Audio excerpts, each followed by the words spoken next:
অত্যন্ত দুঃখজনক, মর্মান্তিক এবং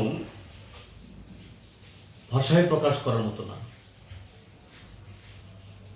একজন উচ্চ পদস্থ একজন আমলা, পুলিশের সর্বাধিনায়ক, মহানির্দেশক,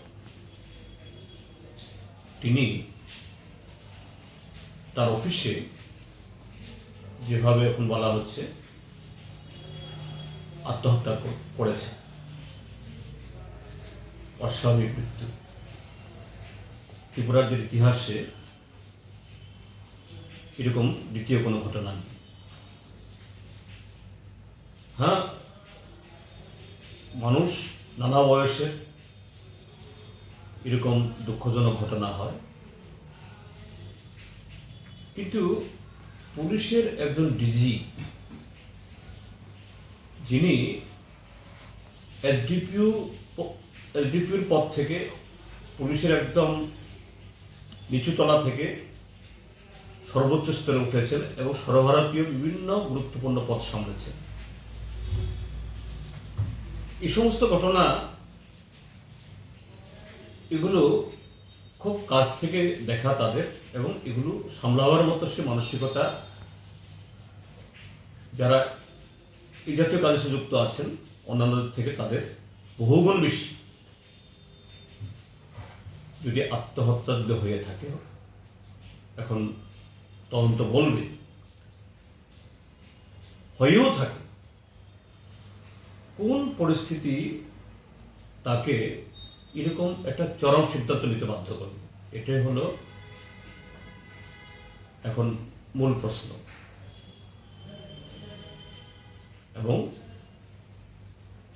এই যে ঘটনাটা, দুঃখজনক ঘটনাটা হলো, এর সাথে গত 8.5 বছর ধরে ত্রিপুরা রাজ্যের মধ্যে যে অস্বাভাবিক পরিস্থিতি চলছে,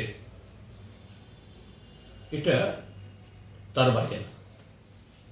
গত 8.5 বছর ধরে এই রাজ্যে মানুষের গণতান্ত্রিক অধিকার লুণ্ঠিত, সাংবিধানিক অধিকার অস্বীকৃত, আইনের শাসন নেই, এবং তার শিকার শুধু রাজনৈতিক দলগুলো না, সাধারণ মানুষ থেকে শুরু করে প্রশাসনের পদস্থ আমলারাও। সেখানে সিভিল অফিসার, ইউনিফর্ম অফিসার কেউ বাদ যায়নি, নির্বিচারে। এখন অন্যদের উপরে যখন এরকম আক্রমণ আসে, তারা যেভাবে হোক তার এক্সপ্রেশন, অর্থাৎ তার প্রতিফলন ঘটাবার সুযোগ পান, অনেকে পান না। কিন্তু যারা এই শৃঙ্খলার মধ্যে যারা আছেন, তাদের পক্ষে সেভাবে এটা প্রকাশ করা কঠিন। এবং কারা এই জাতীয় পরিস্থিতির শিকার হচ্ছেন? সৎ, দক্ষ, অন্যায়ের কাছে যারা মাথা নত করেন না, তারাই। এটা আইএএস, আইপিএস থেকে একেবারে চতুর্থ শ্রেণীর কর্মচারী অবধি প্রশাসনের মধ্যে আজকে অনেকেই এই 8.5 বছরের মধ্যে এই ভুক্তভোগের মধ্যে আছেন। এবং এই সাম্প্রতিককালে কতগুলো ঘটনা, ব্যক্তিগতভাবে তার সাথে আমার 2-4টা ঘটনায় কথাবার্তা বলতে হয়েছে, চিঠি দিতে হয়েছে।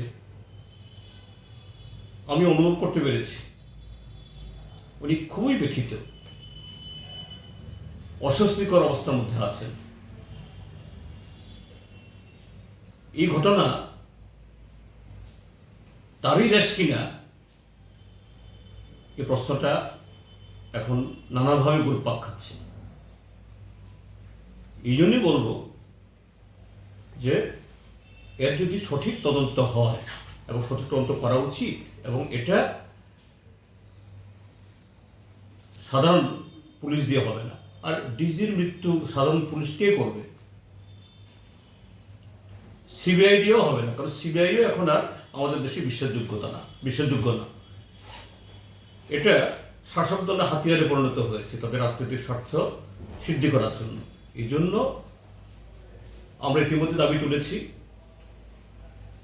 যে বিচার বিভাগীয় তদন্ত হোক। এখানে আমাদের ত্রিপুরা হাইকোর্টের সিটিং জাজ এবং তার মধ্যে যদি চিফ জাস্টিস হয়, নিশ্চয়ই এটা তো আর রাজ্য সরকার সে নির্দেশিকা দিতে পারবে না, কারণ তাদের অনুরোধ করতে হবে।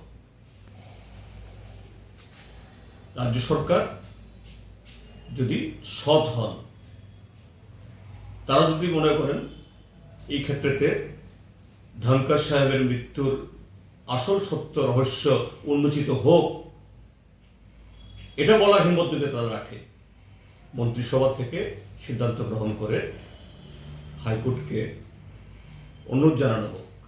স্যার একটু আগে Poralekha boy porima by Shimiya, Omo kaisa samu ti experience by Serengnani se, and kaisa lesson confident bill khaina bagai, and abono furung jago chini bineka Institute of Health Science.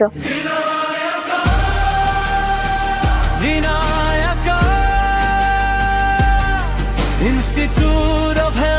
इस रथ यात्रा के पावन अवसर पर स्वर्ण कमल jewellers लेकर आया है स्वर्ण वर्षा 1 जुलाई से 25 जुलाई तक। अपना पुराना गोल्ड उसकी प्योरिटी के हिसाब से कंप्लीट वैल्यू पर एक्सचेंज कीजिए। पाइए गोल्ड ज्वेलरी की मेकिंग चार्ज पर 30% ऑफ और डायमंड ज्वेलरी के मेकिंग चार्ज पर 100% ऑफ। हर परचेज पर अशोर्ड गिफ्ट्स भी और सिर्फ बिल अमाउंट का 25% पे करके अपना गोल्ड रेट आज ही बुक कीजिए। तो इस रथ यात्रा खुशियों के साथ बचतों की भी हो। स्वर्ण वर्षा स्वर्ण कमल ज्वेलर्स, विश्वास, गुणवत्ता और बेहतरीन डिजाइन का नाम। Terms and condition apply.